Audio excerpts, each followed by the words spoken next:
Nah, berikut saya tampilkan RTA bisnis saya.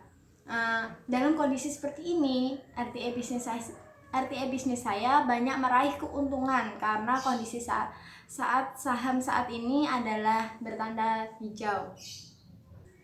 Berikut adalah data RTA bisnis saya ketika membeli saham perusahaan gas negara TBK atau Pegas. Saya di sini membeli dengan harga 1030 dengan jumlah lembar saham 10. Nah, selanjutnya adalah saya tampilkan data RTA bisnis saya ketika mentransaksi atau menjual saham saya dengan harga 1070 dengan lembar saham 3. Alasan saya menjual karena dalam RTA bisnis saya lihat terdapat tanda hijau pada Pegas. Jadi saya menjual sedikit saham saya untuk meraih keuntungan yang akan saya dapatkan. Nah, berikut adalah earning per share atau IPS. Dapat dilihat dari data tersebut, IPS perusahaan gas negara atau Pegas ini mengalami penurunan dari tahun 2018 ke tahun 2019 sebesar 0,73. Hal ini dikarenakan perusahaan gas negara ini dengan tingkat keuntungan bersih untuk tiap lembar sahamnya yang mampu diraih perusahaan pada saat menjalankan operasinya mengalami penurunan. Nah, berikut adalah data PER perusahaan gas negara. Hal ini dapat dilihat ketika PR membeli mengalami kenaikan dari tahun 2018 ke tahun 2019 dan menjual juga mengalami kenaikan dari tahun 2018 ke 2019. Hal ini ditandakan karena yang berarti mempunyai prospek yang baik, biasanya mempunyai PR yang tinggi. Selanjutnya adalah earning per share growth.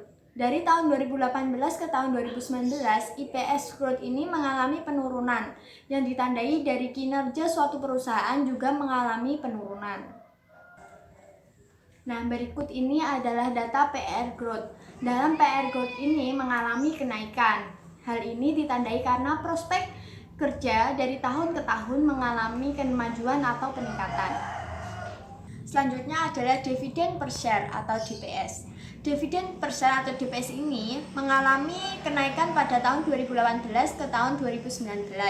Berarti bahwa keuntungan dividen dalam bentuk saham ini mengalami kenaikan.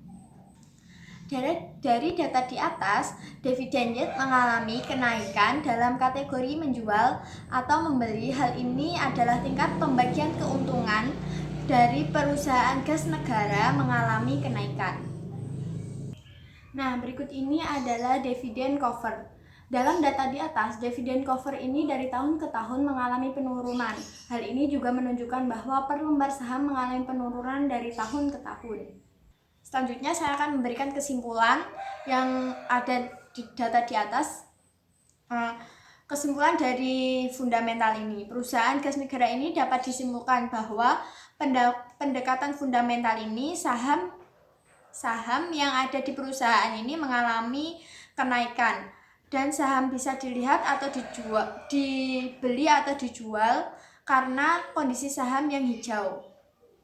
Tetapi dalam hal ini saya menyimpulkan bahwa perusahaan gas negara ini mengalami over value karena harga jual yang saya tawarkan melebihi harga pasar sekarang. Selanjutnya saya akan memberikan kesimpulan dari analisis teknikal yang ada di grafik-grafik di sini. Dalam analisis teknikal ini, perusahaan gas negara dapat disimpulkan bahwa untuk memprediksi tren suatu harga saham dengan cara mempelajari data pasar yang lampau, terutama pergerakan harga dan volumenya perusahaan gas negara ini mengalami kenaikan. Dan dapat dilihat dari grafik yang ada perusahaan gas ini banyak yang membeli saham karena pada saat ini kondisi perusahaan gas negara di sini mengalami kenaikan pada Desember tahun 2020. Terima kasih, selanjutnya akan dijelaskan oleh rekan saya.